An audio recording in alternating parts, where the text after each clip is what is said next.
She told me she was at work late, but her laptop was still on the kitchen table. I didn't notice the laptop at first. I noticed the silence. The apartment has a way of amplifying little sounds when you expect someone to be home soon. The tick of the stove clock, the radiator's sigh, the rain freckling the window. I put the kettle on and reached for the jar of loose leaf. And that's when the corner of silver caught my eye. Lena's work laptop, sitting open on the kitchen table, asleep, screen a faint gray mirror of our ceiling light. A crescent of dried coffee rings stained the right palm rest. Just touching the sticker she always joked made her look more human on Zoom. A tiny astronaut with a crooked gold visor. She left that machine everywhere with her, like a second spine. She didn't leave it at home when she was at work late. My phone buzzed. Heads up, might be a late one, she'd texted earlier. A little rocket emoji, as if that softened the edge. Now it was nearly 9, and the kettle was starting to rumble. I touched the trackpad. The login screen glowed back with her company's blue. Her name neat and corporate under the clock. 2047. I could see a faint smudge on the glass where she always taps to wake it with her knuckle. I stood there with my finger hovering like I was about to break a law. Maybe she grabbed her old personal laptop for the office. Maybe she remoted in from her phone. The explanations skittered in my head like minnows. I poured water over the tea and opened our fridge on habit.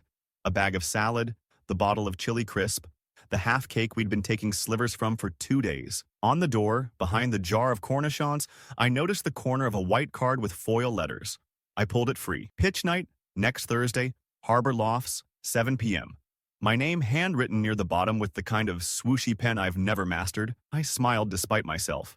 She'd shown me a mock-up of this design last month. I figured it was for her team's internal showcase. Seeing my name there was like a small hand squeezing mine. Maybe she was actually doing something for me. Maybe this whole late at work was about a surprise. I set the card upright against the honey jar and told myself to stop inventing storms from stray wind. Still, the laptop watched me from the table. I picked up my phone and opened Slack out of reflex. Her status dot was green. Active on mobile sat under her name. I scrolled our DMS. There was a message from her an hour ago. A meme about a cat with a whiteboard. I replied with a little laugh emoji, then typed, "How's it going?" and erased it before the dots could appear. If she was truly buried at the office, I didn't want to be the needy boyfriend sending question marks at 9 p.m. The kettle clicked off. I poured the tea into my chipped mug, the one she calls the old boat, and leaned on the counter. I listened for the kind of background you get from an office.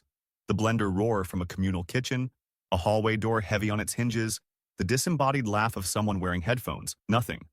Only the apartment and the rain. 15 minutes later, my phone rang. Her name lit the screen. "Hey," I said. Too quick. "Hey," she said, soft. There was a cylinder of quiet around her voice, like she'd closed herself in a stairwell. "Sorry about dinner. Kinda drowning." "It's okay," I said. "Do you need me to bring you anything?" No, I grabbed something earlier. You're sweet." Paper rustled on her end. "How's your thing? Did you get that draft out?" "Almost." I watched steam scribble up from my tea and vanish. "You at your desk?" "Mm-hmm," she said. The way she hummed was the way you hum when you type. But there was no clack, no fan. "It's one of those nights," she added. "End of quarter fire drill. We love it." I could hear something faint through the phone. Not office. A gentle ping, then the breathy exhale of an elevator in the distance. Or pipes. I pictured her perched on a building's concrete steps, phone pressed between ear and shoulder. The kind of pose people do when they want the call to feel casual. "You okay?" I asked. "I'm fine, Nate." She used my name like an anchor. "I'll be home late. Don't wait up." Seriously. She hung up before I could joke about the laptop, and I told myself not to lead with accusation even if it came wrapped as humor. I set the phone down and circled the table like the laptop might confess if I looked from the right angle. The tiny nick in its bottom left corner where she dropped it the week she started. The faint streak of fingerprint oil on the screen where she swipes to drag windows around. I could feel the shape of my doubt. And it embarrassed me. I've been the guy who gets paranoid and is wrong. I've also been the guy who ignores every sign because trust looks better than suspicion in the mirror. To distract myself, I opened our banking app. Grocery charge at noon. Coffee at 3:14 p.m. A ride-share line from earlier. 1806 to downtown. The route a little ribbon across the city. That part was normal enough. Her office is near there.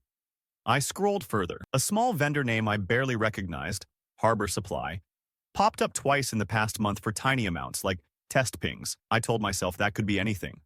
A reimbursable, a subscription. My stomach did that weightless drop anyway. I washed a plate that didn't need washing. The faucet sputtered and hissed back to itself. I put the invitation card back on the fridge with the pineapple magnet she hates, then felt ridiculous and set it properly with a neutral circle magnet like a decent person. In our hallway closet, I tugged down her trench to hang it straighter, and a plastic sleeve slipped from the pocket and tapped my shoe. I bent and picked up a hotel keycard in one of those paper jackets. Harbor Lofts was printed in tasteful sans serif across the top, with a room number written in by pen and a little date in clerk scrawl. The date was last week. I stood there with the closet light on and my breath moving like I'd just climbed stairs. There are a million reasons to have a keycard in your pocket. None of them lined up with, I am still at my office right now. I slid it back exactly how it had fallen, as if my care could rewind time into innocence, and closed the closet carefully enough that the latch made no sound. Back in the kitchen, I picked up her laptop again without waking it and pressed my palm against the aluminum, expecting the slight warmth that laptops hold for a while. A ghost of use. It was cool.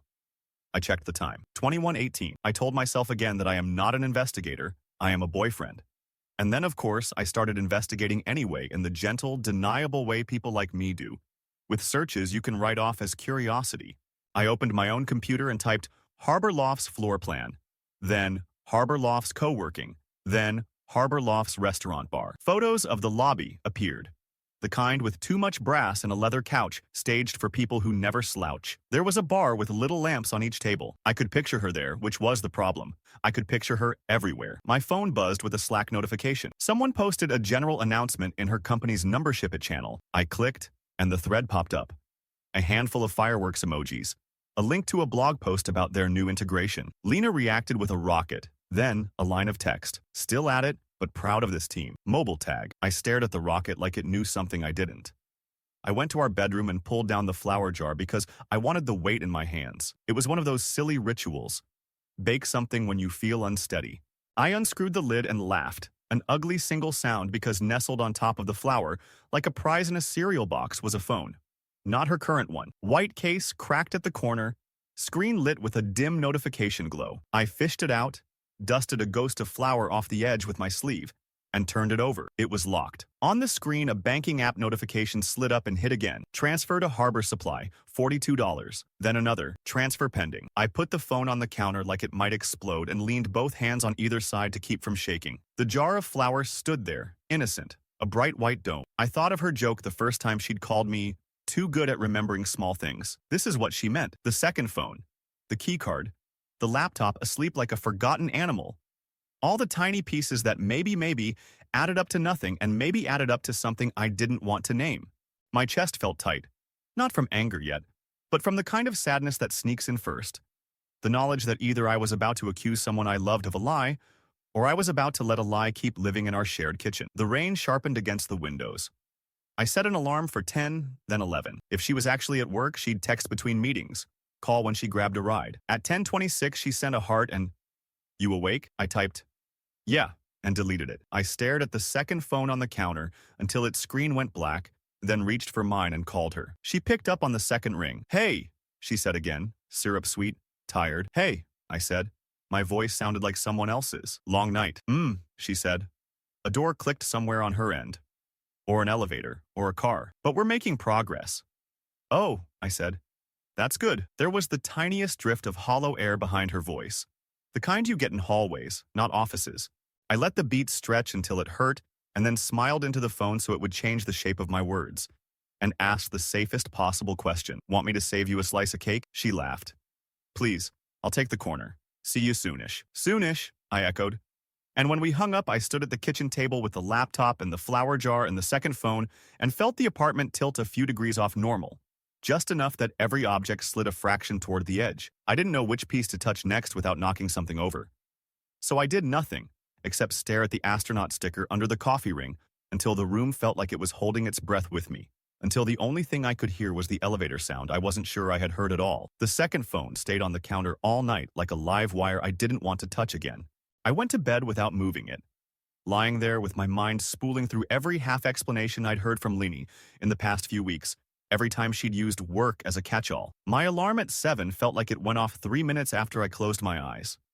She was already up, moving in the kitchen, humming like nothing in the world was bent out of shape. By the time I patted in, the flour jar was back in the pantry, and the counter was bare, except for the invitation card on the fridge. She was making coffee, hair still damp from a shower. "You were out late," I said lightly, like it was a passing observation. "Yeah, brutal night." She poured her coffee and kissed me quick, lips warm against my cheek. I might have to do it again this week. I nodded, told her good luck, and watched her tuck her laptop under her arm. So casual, like the fact it hadn't been with her last night, wasn't even in the same universe as suspicious.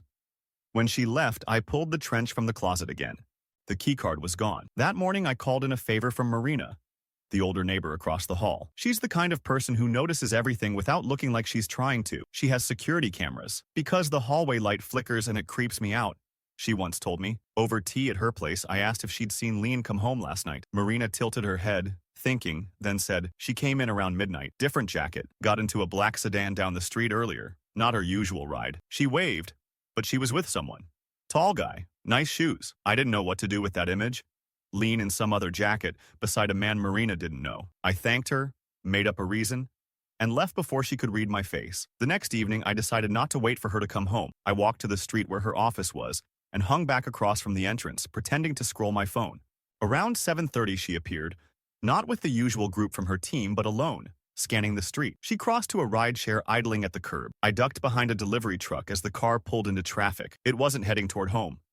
I trailed it on foot for a block, then grabbed my own ride when it became obvious she was going across town. 10 minutes later, we stopped outside Harbor Lofts. The building glowed like a boutique hotel, all glass and brass. Through the wide lobby window, I saw her step up to the front desk, smile at the concierge, and follow him toward the elevators. I stood on the sidewalk like an idiot while my driver idled, waiting for me to decide if I wanted to get out. Inside the lobby was a bar off to one side, people laughing over wine. I imagined her upstairs in some meeting room, maybe with colleagues, maybe not. Then she appeared again briefly in the bar's reflection, holding a white bakery box, laughing at something out of sight.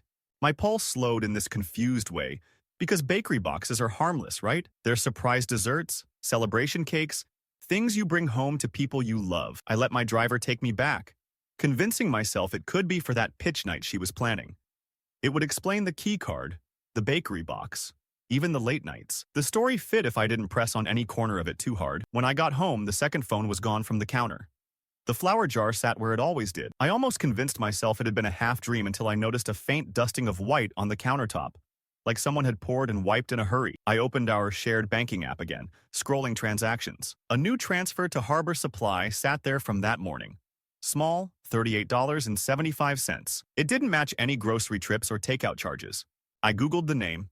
The first page was all about a wholesaler that sold event equipment and business services, with a mailing address that matched a suite number inside Harbor Lofts. I closed my laptop and sat at the table with her work machine across from me, as if it might answer my questions if I stared long enough. It was asleep, the astronaut sticker still smiling through the coffee ring. My phone buzzed. A meme from her. Something about surviving corporate life, time-stamped 8:46 p.m., and sent from mobile. I typed, "Long night again?" and waited. 3 dots then. "Yeah, almost done here. You?" I sent back a thumbs up and nothing else. Then I went to the pantry and looked at the flour jar again. No phone this time. Just white powder all the way down, undisturbed. I touched the lid anyway, feeling ridiculous. Like maybe there was something hiding in the flour itself. When she came home near midnight, she smelled faintly of vanilla and champagne. She kissed my forehead and set the bakery box on the counter. "For us," she said, and inside was a perfect little cake with "Congrats," piped in gold. "For what?" I asked. She grinned. "You'll see. It should have felt sweet. Instead, it felt like the box was heavier than it should be. Like there was something under the frosting I wasn't meant to cut into yet." She kept the cake in the fridge until the weekend, guarding it like it was part of some ritual. Saturday morning, she finally pulled it out, set it on the table, and handed me one of those fancy invitations from the fridge. "Next Thursday. Pitch night. I signed you up to present your app idea. Surprise." I stared at the card, my name looping across it in perfect black ink. "You... what?" "You've been talking about it for months, Nate," she said, eyes bright. Almost too bright. "You never sign up for these things yourself, so I did it for you." Harbor Lofts has a tech pitch event every quarter. My friend pulled some strings. The box in the fridge, the bakery run, the late nights. It all slotted into a neat, generous story. My chest eased, shame creeping in for the suspicion I'd been carrying. She wasn't sneaking around. She'd been orchestrating something for me. "That's... wow," I laughed, a little hollow at first. "You didn't have to do that." "I wanted to." She sliced into the cake and slid a piece across to me. "You're going to kill it." For the rest of the day, I let myself believe that was all there was to it. We walked by the river. She linked her arm through mine, talked about possible investors who might be there. She was more animated than I'd seen her in weeks, dropping names, hinting at people she'd met. That night, lying in bed, She rolled toward me, her hand resting on my chest. There's something else, she said softly. I've been doing some side stuff for someone, just small jobs. It's been eating into my evenings. I tensed before I could stop myself. Side stuff? Her gaze held mine like she was bracing for me to pull away. It's nothing shady, but it's not official company work. Rides here and there, helping a supplier with logistics. He's a friend of my boss. She broke off and shook her head. Honestly, I shouldn't even be telling you. I need the extra cash. My brother's in a mess, and I'm helping him out. Helping him how? She sighed, eyes clouding. He's in debt. The kind where people don't just send you reminders, they send you threats. I'm doing what I can. I don't want you involved. That's why I say I'm at work late, so you don't worry. The words landed in my chest with a confusing mix of relief and dread. Relief because it wasn't about cheating. Dread because I'd seen enough movies to know how stories like that end. Why didn't you tell me sooner? Because you'd try to fix it. And this isn't something you can fix. She touched my cheek. Just let me handle it, okay? It's almost done. I nodded. Because what else could I do? Call her a liar when she was looking at me like that? When her voice cracked just enough to sound real. The urge to believe her was stronger than the question still needling the back of my mind. For the next few days, I played along. I worked on my pitch deck, let her flit in and out with vague explanations and tired smiles. She'd come home smelling faintly of hotel lobby perfume, set down little trinkets from downtown boutiques, say they were freebies from networking. Wednesday night, the day before pitch night, I stopped by her office to surprise her with coffee. The receptionist said she'd left an hour ago. My stomach dipped. But I told myself maybe she'd gone to finalize details for the event. On my way out, I cut through the atrium and saw Kendra, another project manager I'd met once at a company barbecue, talking to a tall, perfectly dressed woman I recognized from Lena's Instagram, Clara, her boss. Clara held a thick envelope, which she passed to a man leaning against a column. He was middle-aged, sharp suit, the kind of tan you get from golf courses, not vacations. He tucked the envelope under his arm, shook Clara's hand, and walked toward the elevators. Something in the way Clara's eyes flicked toward me, quick, assessing, made my skin prickle. I glanced around for Lainey, but she wasn't there. By the time I got outside, the man was getting into a car I'd seen parked in front of Harbor Lofts last week. That night, Lainey came home late, humming again, her hair smelling faintly of champagne. She asked about my slides, kissed me like she was already somewhere else, and for the first time since she'd told me about her brother, I felt that hollow drop in my gut again. Like her story had walls, but I'd just found a seam running straight through them. I didn't tell her about seeing Clara with the envelope.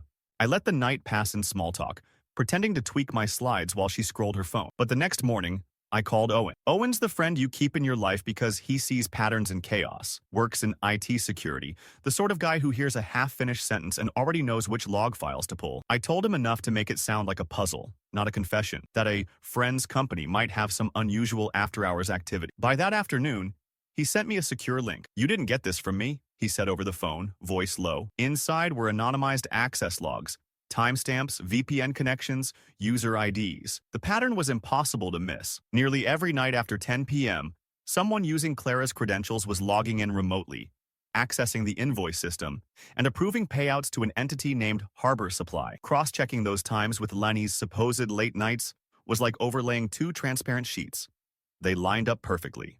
I dug deeper. Our joint bank account showed her work reimbursements hitting, but also these strange, tiny Harbor Supply transfers that matched the invoice dates almost exactly. The amounts were never big, 30, 40 bucks, but frequent, like tests. That evening, while she was in the shower, I checked her trench again. No key card this time, but in the inside pocket, I found a small envelope from Harbor Lofts with a printed welcome card. On the back, in neat handwriting, was a room number and a date.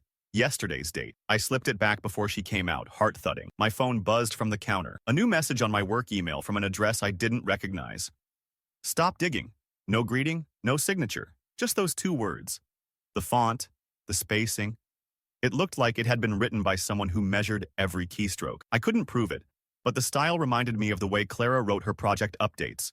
Short, controlled, surgical. That night I barely slept, the threat threading through every dream. By morning, I had a plan. If there was a scheme here, and Lena was in it, I needed to catch the whole picture, not just shadows. I bought a cheap USB drive, filled it with dummy exported logs I'd mocked up, fake invoice IDs, fake approvals, all pointing to a meeting at Harbor Lofts. Then I created a calendar invite in my own account, marked private, with the location set to a specific conference room there. I attached the file and sent it to an email I knew she checked on that second phone. The subject line was just, "From last night, urgent. If she bit, she'd have to go there to look. And if she went, she wouldn't go alone. To make sure the right eyes were watching, I called the company's HR compliance tip line anonymously, spinning a story about unusual after-hours vendor activity and a possible meeting to discuss adjusting records. I left the location and time, Friday, 8 p.m., and hung up before the operator could ask my name. Then I went to see Marina again. I told her I might need some footage from her street camera this week. She didn't ask why. She just said, "Of course, dear," and patted my hand like she already knew more than she let on. Friday couldn't come fast enough, and yet it came too fast. Lena was all easy smiles at breakfast, teasing me about my big moment at pitch night. I nodded and smiled back, my mind already at that Harbor Lofts conference room, wondering what would walk through the door when my trap finally snapped shut. Friday night felt like standing in a room where the air pressure kept shifting. I got to Harbor Lofts an hour early, enough time to make sure the conference room I'd picked was unlocked, and that the USB drive was sitting right in the middle of the table like bait. The place smelled faintly of polished wood and citrus cleaner. That upscale lobby scent meant to convince you nothing bad could happen here. I found a spot in the cafe just off the lobby, close enough to see the elevator bank without being obvious. My phone was on silent, but I kept checking it anyway, half expecting a message from Leni telling me she'd be working late, half expecting nothing at all. At 7:42, the black sedan I'd seen before slid up to the curb. Clara got out first, sleek in a navy coat, followed by Lean in a gray wrap dress I'd never seen. Rounding the car came the man from earlier in the week, the one with the tan and the envelope, Ride. He carried himself like someone who thought the world was a stage, and he owned the script. They went straight to the elevators. I gave them 2 minutes, then texted the HR contact from my anonymous call. Now, upstairs, I eased toward the hallway where the conference rooms were. The door to mine was ajar. Inside, Lena was standing at the table, staring down at the USB drive, her arms folded. Clara was at the far end, speaking low to Reed, who was tapping something into his phone. "You're sure no one else saw this?" Reed asked. "Positive," Clara said, glancing toward Lena. "It came to her second account. She brought it straight to me." Lena didn't look at either of them. "Why would someone send this to me?" she asked, her voice flat but tight. "That's not the question," Clara said. "The question is who else has copies?" I stepped back, letting the muffled sound of voices blur into the hallway hum. My heart was beating hard enough I felt it in my teeth. The click of heels on tile made me turn. 2 HR managers and a man I guessed was from corporate security walked past me toward the conference room. One of the HR women held a folder thick with printed invoices. The other had a discreet body cam clipped to her blazer. I followed far enough to see the door swing open, their entrance cutting through the low murmur. Clara's voice shifted into something smooth and defensive. Ride stepped forward, palms out like he could charm them into leaving. Lena finally looked up and saw me in the hall. Her eyes widened, not in surprise exactly, but in recognition. She shook her head once, the tiniest movement, like she was telling me to back away. "Nate," she said, voice carrying now. Tell them I was just—" I didn't move, didn't speak. Ride was talking fast now. Something about misunderstanding, about vendor pilot programs. Clara's tone was sharper, pointing to the folder, asking why certain approvals matched after-hours logins.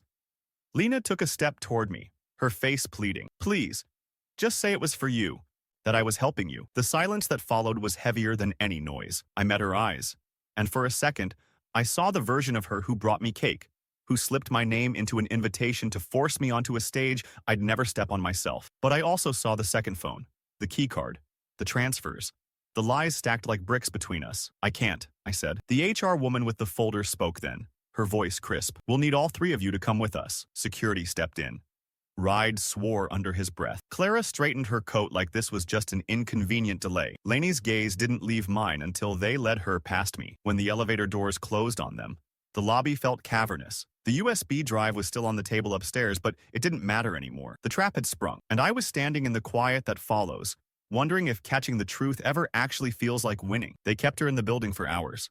I stayed downstairs in the cafe until it closed, nursing a cup of coffee that had gone cold long before the cleaning crew began stacking chairs. Through the glass wall of the lobby, I saw them eventually. Clara leaving first, chin high, not looking at anyone. Reed slipping out a side door with his phone glued to his ear. Lena came last, walking slowly, her wrap dress now creased like she'd been sitting for too long. She spotted me immediately and crossed the lobby. "They're suspending me while they investigate," she said quietly. "Could be weeks. Could be worse." I didn't know what to say. She stepped closer, lowering her voice. "You didn't have to do this. I could have gotten out on my own." "You weren't getting out," I said. You were sinking deeper. Her eyes flashed. It was for my brother. You think I enjoyed any of this? I think you lied every night for weeks and expected me to play along. I kept my voice even, but it felt like standing on a ledge. I think you decided what truths I could handle. For a moment, she looked like she might argue. But instead, she just shook her head. We're done then. We are, I said. And the words landed heavier than I expected. She walked out into the night without looking back. The automatic doors hissed shut behind her, sealing the quiet in around me. At home, the kitchen table looked exactly the same as the night this started. Her laptop sitting there, asleep. The astronaut sticker still wearing its crooked gold visor. I sat across from it, thinking how it had been here the whole time. A silent witness I never wanted to believe. The next morning, I boxed her things. The trench, the second phone I found again tucked into her side of the closet, the little trinkets from Harbor Lofts. I left the box by the door. She came by when I was out, because when I returned, it was gone. Weeks passed. HR never told me the details, but I read between the lines in the way her company's website quietly removed her photo from the team page, the way Harbor Supply's listing vanished from the vendor directory. A friend of a friend mentioned Ride was under investigation. Clara, too. By the time pitch night rolled around, I went alone. I stood under the warm lights, presented my project to a room full of strangers, and when they applauded, it felt like reclaiming something I didn't realize I'd lost. Afterward, I walked home in the cold, thinking about that kitchen table. We never really fought about the laptop. We fought about the space between us, the way it filled with other people's secrets until there was no room left for ours. I unlocked the door, dropped my coat, and let the apartment be quiet. For the first time in months, the silence didn't feel like something hiding. It felt like mine.